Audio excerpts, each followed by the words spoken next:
एक चमकता हुआ सितारा 2 दिसंबर से लेकर 28 दिसंबर तक धनु राशि के धन के ही भाव पर शुक्रदेव मजबूत स्थिति पर मौजूद रहेंगे। ये शुक्र का प्रभाव क्या कुछ मिल पाएगा, कैसे ये हमारी खुशियों की सौगात दिला पाएंगे, आज इसी बात की चर्चा को लेकर के धनु राशि के भाई बहन और हम यहाँ पर उपस्थित हुए हैं। ध्यान देंगे, शुक्र एक ऐसे ग्रह बनते हैं जिनके पास प्रेम है, आनंद है और समस्त प्रकार के भौतिक सुख सुविधाओं तक ये शुक्र हमको ले जाते हैं। यही एक ऐसे ग्रह हैं जिनके पास धन का दायित्व है और आज सौभाग्यवश ये धनु राशि के धन भाव पर ही प्रतिष्ठित रहेंगे। इसलिए इस वीडियो को बिल्कुल हल्के में मत लीजिएगा। यूं तो शुक्र का गोचर परिवर्तन होते ही रहता है, लेकिन हम इस समय पर ये कुछ विशेष होगा, इसलिए इसका वीडियो आप तक पहुंचाने का प्रयास किया हमने। समझते हैं, जानते हैं कि क्या कुछ होना है। देवगुरु बृहस्पति आपके अपने राशि के स्वामी बनते हैं और इन्होंने जब घरों का अलॉटमेंट किया था तब इन्होंने शुक्र देव को एक तो 11वें भाव के अधिपति बनाए थे, अर्थात यहाँ पर 7 नंबर लिखा है, और दूसरा इनको दायित्व प्राप्त दिया 6ठे घर का। इन दोनों घरों के दायित्व देवगुरु बृहस्पति ने शुक्राचार्य को प्रदान किया। अब ये शुक्र का गोचर जब जब जिस जिस स्थान पर जाएगा वो स्थान एक चमकता हुआ सितारा अर्थात वो स्थान प्रकाशित होगा।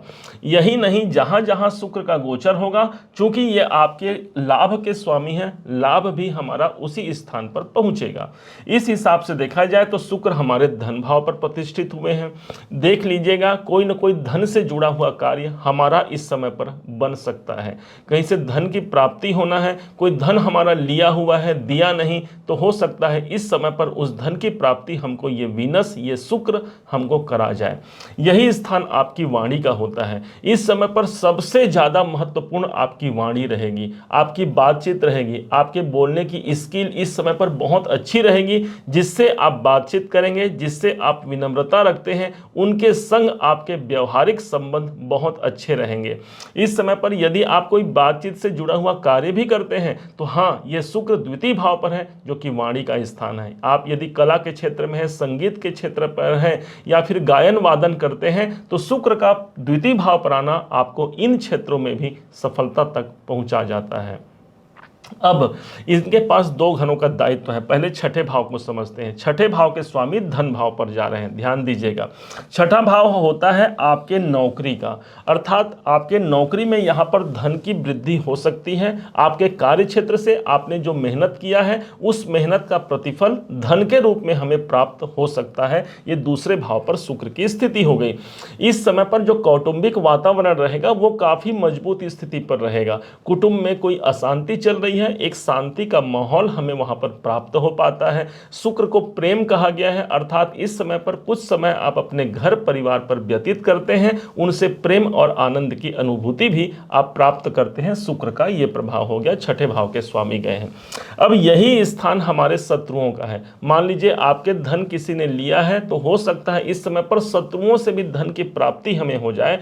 ध्यान दीजिएगा, धन त्रिकोण में दूसरा, 6ठा और साथ में 10वां भाव माना जाता है। तो इस समय पर 6ठे के स्वामी धन के स्थान पर रहेंगे। कोई आर्थिक प्रबलता यहां पर सिद्ध हो सकती है। अब आते हैं इनके पास जो दायित्व है लाभ के घर का। लाभ का स्थान वो स्थान हो गया जहां पर समस्त प्रकार के हमारी इच्छाओं की पूर्ति समाहित है। अब लाभ के स्वामी धन भाव पर जा रहे हैं, दोनों को जोड़ दीजिए जरा, तो धन लाभ की स्थिति यहां बनेगी। इसके बाद यही आपकी इच्छाओं की पूर्ति का है, ये आपके कुटुंब का है। तो इस समय पर कौटुंबिक लाभ हमको मिल सकता है। कुछ नए घर में मांगलिक कार्य की संभावना काफी प्रबल यहां पर होती है। बैंकों में आपका धन संग्रह इस समय पर हो सकता है क्योंकि शुक्र एक मजबूत स्थिति पर है। ऐसे राशि पर यह विद्यमान है जो मकर राशि है, जो शनि के दायित्व की राशि है, और शनि और शुक्र का आपस में कॉम्बिनेशन बहुत अच्छा है। एक प्रश्न उठ सकता है मन में कि भाई मुझे कैसे अच्छा प्रमाण मिलेगा, मेरा तो धनु राशि है, स्वामी गुरु हैं और गुरु के ये शत्रु बनते हैं। तो ध्यान दीजिएगा, देवगुरु बृहस्पति और शुक्र ये 2 ग्रह ऐसे हैं जो नैसर्गिक रूप से शुभ ग्रह हैं, अर्थात जिस स्थान पर जाएंगे उस स्थान को जागृत करना इनका परम कर्तव्य होता है और उसका निर्वहन शुक्राचार्य जी जरूर करेंगे। अब इन शुक्र के पास मात्र एक दृष्टि है और वो दृष्टि पड़ रही है 9वें भाव पर, जो कि आपके भाग्य का स्थान होता है। 1 2 3 4 5 6 7 सप्तम दृष्टि से नवम भाव पर उनकी दृष्टि आ रही है। अब नवम भाव जो होता है वो भाग्य का घर होता है, भाग्य का स्थान होता है।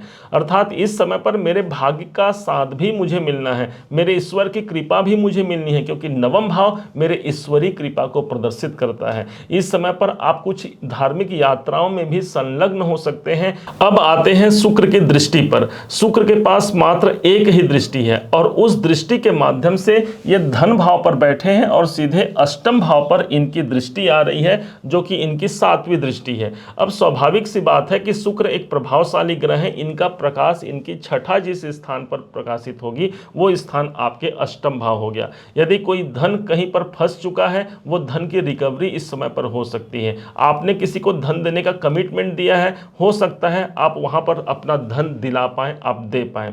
अष्टम भाव आपके रिसर्च को प्रदर्शित करता है, अर्थात आप आर्थिक मामले और साथ में कौटुंबिक जीवन को लेकर के कुछ नए अनुसंधात्मक कार्य कर सकते हैं, एक नए अनुसंधान की ओर आप आगे बढ़ सकते हैं। शुक्र का संबंध यदि अष्टम भाव से बनता है, अचानक से धन प्राप्ति का एक सोर्स निकल करके सामने आ सकता है, क्योंकि अष्टम भाव हमारे अचानक से होने वाले कार्यों को ही प्रदर्शित करता है।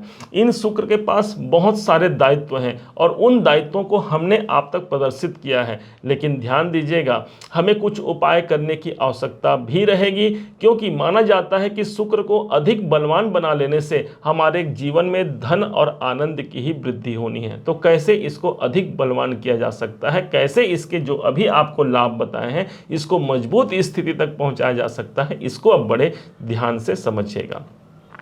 शुक्र हमारे द्वितीय भाव पर आ रहे हैं और 10 नंबर की राशि पर हैं। इस हिसाब से देखा जाए तो घर में इस समय पर कोई गुलाब का पौधा हो तो उस पौधे को आप एक तोड़ करके अपनी पत्नी को जरूर दीजिएगा, क्योंकि पत्नी के कारक माने गए हैं शुक्र, हमारे दाम्पत्य जीवन के कारक माने गए हैं शुक्र। यदि आप महिला हैं तो उस कंडीशन पे किसी देवी पर इसे अर्पण जरूर कीजिएगा।